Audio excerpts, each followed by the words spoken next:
I really do believe that we come in asleep. It's almost like there's a bit of like an amnesia, is that the word? Like, we enter the world, through the portal of birth, and whatever we all believe about the soul and incarnating of a soul and spirit and all of that, um, you could say that it's like you're coming in and you've forgotten anything, like you've forgotten who you are. We've forgotten that we're a spiritual being, having a human experience. And so obviously it takes a while for us to wake up to all of this again. And I do believe that there there are a lot of people who are asleep to this greater question, of like what does it mean to evolve as a human being? Why bother? And I would I would argue that the more comfortable somebody might be in their existence, like if there is enough comforts where let's say their survival system is not in a ton of alarm all the time, so they'll have different theories on it. I think there's one theory where if there is enough of their survival needs being met and there's no major traumas that have come in, no major upsets that have come in to challenge the system to have to maybe wake up to these kinds of thought processes, this kind of work. um, there's a coasting that can happen. And in that coasting, you can just sort of like stay asleep. And then you're just eating the food of the culture, right? You're just eating consumerism. You're just eating, literally eating a lot of the foods. Like, you're just taking it all in. You're just part of the consumption, but you're not necessarily conscious of it all. You're not questioning it because there's nothing that's actually rattling the system to wake up. That's one theory I have. And then something comes in, interrupts all of that, some trauma, some shock, some pain, or some maybe spontaneous awakening, or maybe a psychedelic experience, or, something that comes in and starts to wake the system up to be more conscious, about what's happening. That can happen. And then it's up to the person to kind of start to go down that path, or they fall back asleep. I also think that there are other situations that might be happening. So, you know, severe, severe, severe trauma, especially attachment trauma, could result in a real separation from the essence of who you are, where the pilot light is so dim. So there's not a lot of conscious awareness on board. There is like a lot of dissociative experiencing. There might be addictions at play. There might be severe mental illness at play, right? And then, so there's no waking up to being a conscious being that's observing one's life experience and can engage in concepts such as these, in, practices such as these that we're here doing, where we're actively participating in our life. So I do think that that can happen, and there's a huge disconnect there, and whether or not somebody can come back to the essence of who they are and kind of like stoke their pilot light so that it becomes strong again and they connect to it again and they feel they just have a instinct that there's more to life than surviving.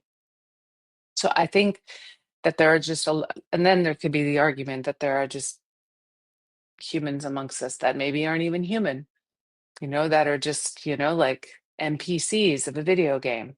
They're just plugged in there and they're not even tuned into consciousness, or it's a form of AI or robotics, or like, I think that there's a lot of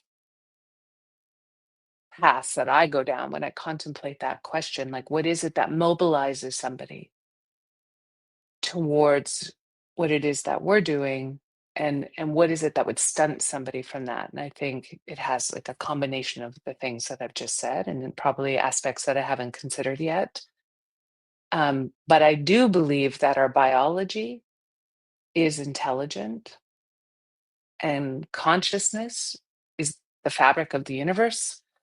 It's intelligent, and I believe that there's a blueprint. There is like an inner healing intelligence, which Stan Groff talks a lot about. And that inner healing intelligence, that intelligence that we're tuned into, however we want to name it wants us to know itself. So it is mobilizing our system towards it. It's just no different than the seed that knows how to, break through the earth to like sprout, to come into its full expression. Like I think that that blueprint is everywhere in life, and we're a part of that. And so instinctively, we're mobilized towards it, right? And then so that's taking place, and one could argue, well, do we have to be consciously aware of that then? So it's the idea of like, well, is everybody's biological system moving towards that, whether they're awake to it or not? Do they need to be awake to it? So that we're posing another question there. But I do believe that our struggles and our suffering wakes us up to question the purpose of that.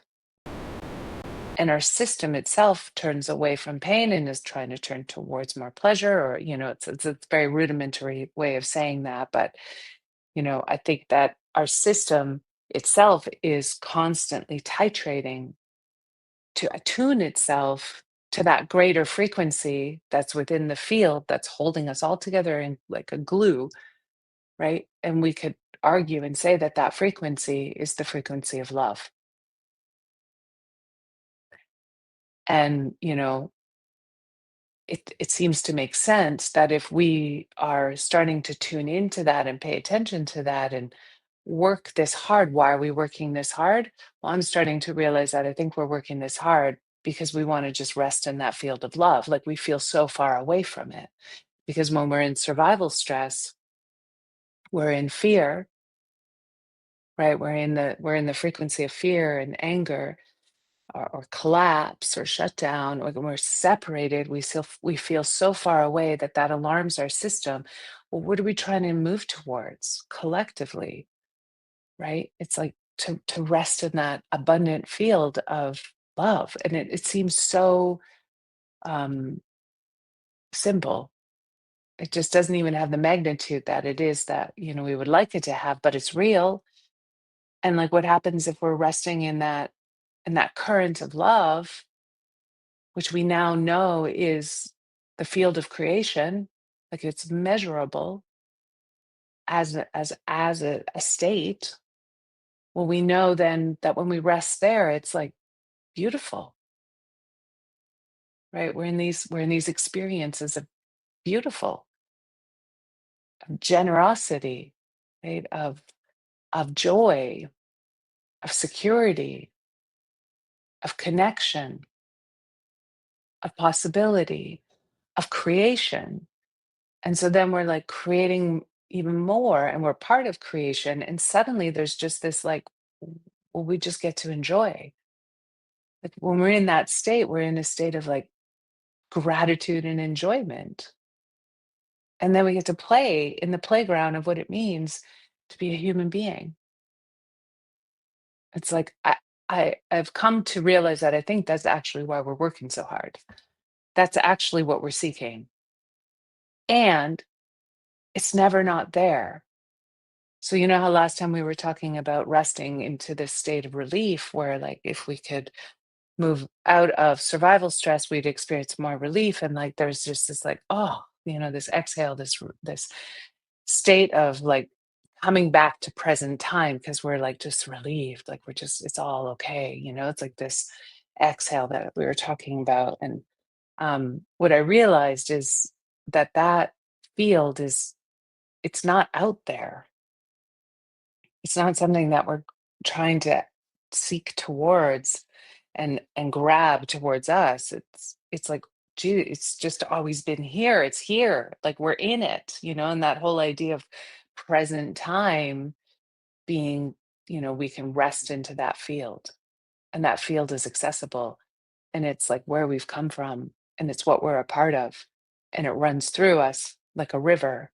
And we just forget because all those stressors disconnect us from accessing it, opening to it. Really, it's about opening to it, right? It's like, it's why we work so hard in relationship because we just want to rest in the field of love. That's why, right? This is what we want.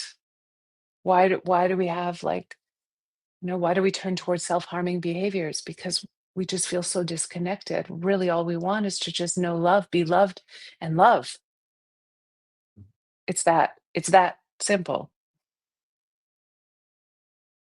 And so then let's circle back to this idea of trust. What am I trusting in? For me now, it's like recognizing that, oh, I'm trusting in knowing that the field of love is what we are a part of and is not separate from me. So if I can trust in that and rest in that, then I know all is well, right? And we can call that whatever we want. I think most religions or spiritual traditions are talking about the same thing. They've just given a name to it. Right. And so it's like trusting in God. To me, it's like trusting in this field of consciousness, which is a field of love. And the more that we have access to it, the more that we trust in it. But it's like, I'd rather trust in that than like myself and all my ego parts, right? Which trip me up.